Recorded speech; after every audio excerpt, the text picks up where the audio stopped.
গতকাল তোমাদের আমাদের বাড়ির ফুলের গাছগুলো দেখিয়েছিলাম, আজ দেখো ফলের গাছগুলো দেখাচ্ছি।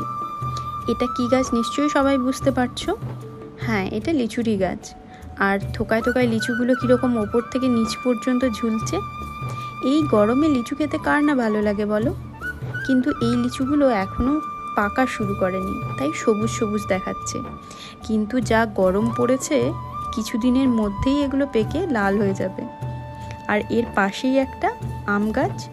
গত বছরের তুলনায় এবছর একটু আম কমই হয়েছে, কিন্তু পাকলেই এই আমগুলো খুবই মিষ্টি খেতে হয়। আর বিকেলবেলা চলে এসেছি জামরুলের বাগানে। অনেক জামরুলই হয়েছে, পাতার ফাঁকে ফাঁকে সব লুকিয়ে আছে। পাকলে এই লাল লাল জামরুলগুলো দেখতেও যেমন মিষ্টি, খেতে তো আরও মিষ্টি।